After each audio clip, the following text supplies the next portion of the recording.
I have a personal story to tell, and I'm sharing this because I'm trying to move away from giving basic robotic tips, kind of like I did in this video up here. You can check that out. But anyway, I finished my first degree in university with a second class grade in mechanical engineering.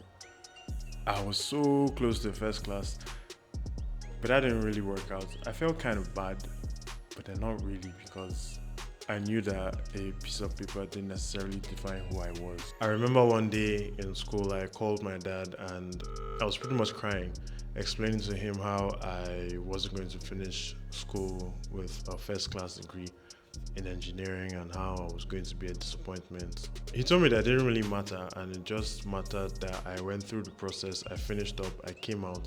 That school is really about teaching you how to think. That if I could finish up, I could do pretty much anything I wanted to do as long as I'm able to think critically in that thing. That if I was going to sell pepper, I'll sell it at a much higher level, a much bigger scale than the lady on the roadside that sells pepper.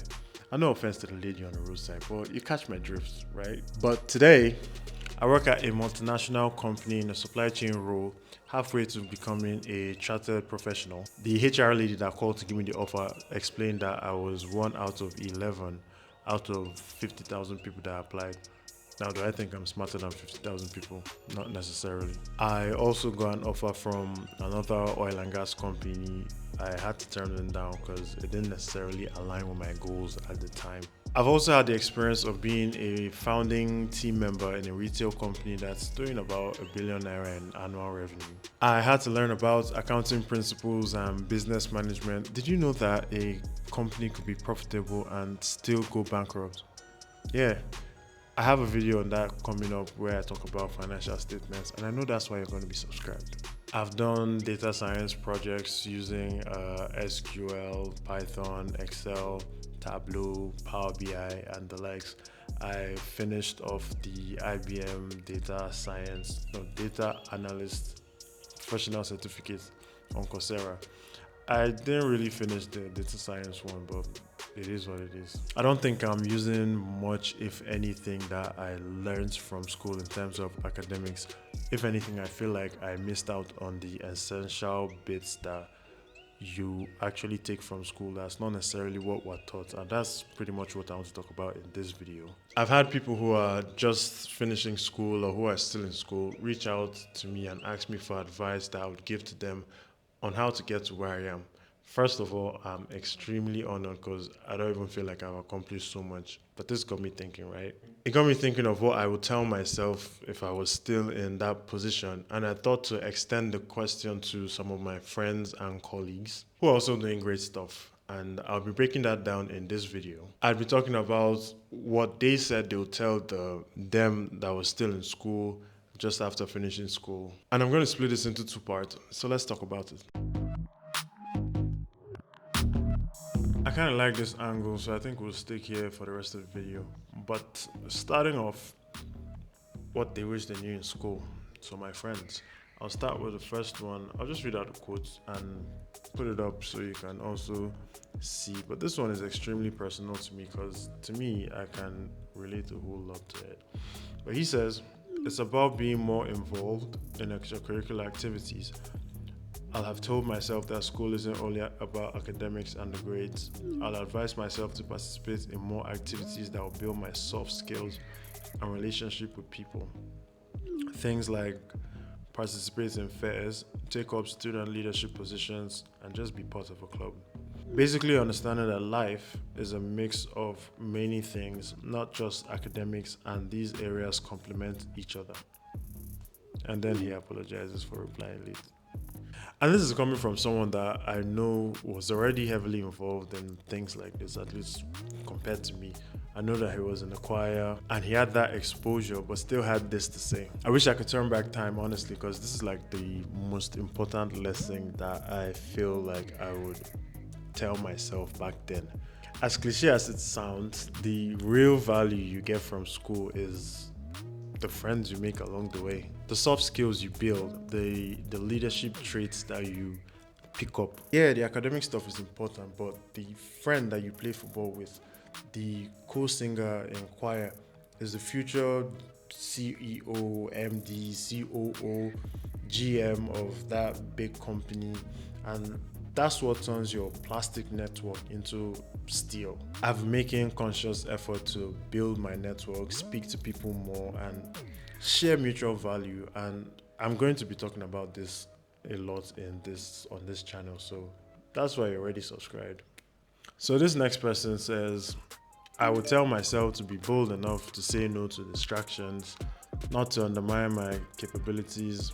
Also, I'll tell myself to learn technical skills. LOL. Future MD, President General. Keep it up. Now, but this is obviously a big woman that is focused on technical competence and is really career driven, and she wishes that she put more effort into that way earlier, because knowing her, she's really into the technical side of life, and there's nothing wrong with that. And here she has a reminder for us to just be bold to say no to distractions. That party that they're inviting you to, you don't have to go to it. You don't have to go to all the parties. Here's another simple one from someone else. Try a lot of stuff. I was rather conservative way back when. This kind of relates back to the first point on how important it is to just explore the world and don't be localized to your small cocoon. That's the problem that I had. I would play FIFA all day with my guys in the room. Never went out to socialize. I did meet a lot of people, and it's something that if I could turn back time, I would definitely fix. I thought I was doing the right thing. I thought I was making my parents proud. Wrong. Third person says, invest more in personal friendships. I think we can kind of see a trend here, but that's really it. So summary of this section is make more friends, build your network, don't be a dead guy like me. Also, focus on your books. Yeah, it's contradictory, but find a balance. That's what's important. Now let's talk about what they would tell themselves just after finishing school. These ones were voice notes, so I don't really have screenshots to share with you guys. So just listen along, and maybe I'll get Toyin to type it out for you guys. The first point that really stood out to me was learning how to write a proper CV. Now this is a tricky one, and it could be especially challenging if you're just starting out and you don't even have any work experience to put into your CV. It was one of the first things I talked about on this channel, and I feel like we need to spend more time on that. I promise you guys a step-by-step breakdown on how to build a CV. And I know you're already subscribed, that's why you're going to be here to watch it when I post that one. He also mentioned how to ace interviews, so it's really kind of around the same thing. And we'll also be spending more time talking about stuff like that. But here's another quote for us to look at. Another thing I was thinking to myself was that I chose the wrong course in school. That I should have chosen something more in the social sciences, like economics or finance. But 4 years later, I think I was wrong, because with engineering, I could still narrow down to all those finance/business areas, right? So that can be something to say. That it's better to start broader at a young age and then narrow down as you advance than the opposite. So basically, to have broader knowledge in the beginning than be a generalist and eventually narrow down, drill down, and become a specialist in one particular area. That way you're able to have discussions on different things, but then you're able to be a teacher, a forward person, a forefront person in a particular niche. My own take on it is that there's always an opportunity to pivot. School doesn't pin you down. In fact, school is just supposed to teach you how to learn. And then you go into the world and take it upon yourself to learn whatever you want to. Spend your time, your life currency. I hope you're subscribed and you've probably seen that video, the one up here.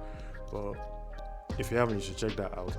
I talked about how to spend time and improve the value of your remaining time on earth and how to just build yourself. Sometimes even formal learning doesn't end. I've written 15 plus exams in the past 2 years, and I have 8 more to go in less than a year. You never stop learning. You stop growing when you stop learning. I had barely 4 months from graduation to NYSC, so I don't think I had enough time to think about what I wanted. It all worked out sharp. I don't think I'd change anything. LOL. must be nice. My NYSC was full of empty, wasted space that now I regret wasting. I wish I put that time into some valuable thing, building skills. But then again, no regrets. But this also leads into the next point from someone else, where in a voice note she says that she wishes that she spent more of that time thinking of a well-defined path for herself, where she wanted to take her career to and focus on that path. Because in this space just after school, you'd have a lot of time, honestly, to try your hand in different things. And I think for me, it's good to try your hand in a lot of things and then look for where you find that you enjoy working in, your passion, and then you put your effort there and you begin to streamline and focus and specialize. So again, back to being a generalist and then a specialist in something. You just spend your time and hone your skills. Now she's a big woman and she's very busy and doesn't have time for personal development anymore. I'm teasing, but the point here is to make sure that you make the best use of that time and ensure that you put some value into yourself, because trust me, a time will come where you wish you can go back and have all that free time. And so summary of this part would be, don't overthink it. It'll be a difficult time, but you need to spend that time on valuable stuff. You need to learn how to build a good CV, learn how to ace interviews, build marketable skills like speaking, writing, sales, marketing. These are fundamental skills that anyone needs to learn. I have a video coming up where I talk about how we all have the entrepreneurial spirit within us and how we are supposed to build these fundamental skills for selling ourselves. I hope this video has been interesting for you. I'm sure it has, and I'm sure that's why you've already hit the like button. If you'd like to hear more robotic tips about productivity, check out this video. And if you want to know more about finding your life purpose, that video will be here. See you in the next one. Bye.